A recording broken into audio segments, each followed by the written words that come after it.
Hello everyone, today we'll talk about how to turn off sound effects on the application of Duolingo.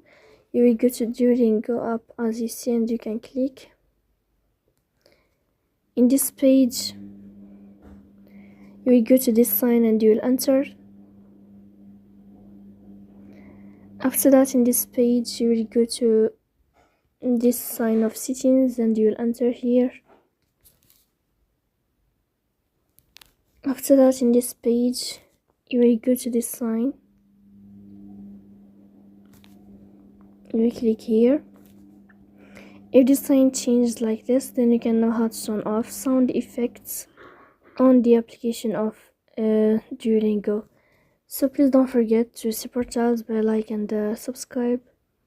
See you next time in another video, and thank you for your attention and your watching.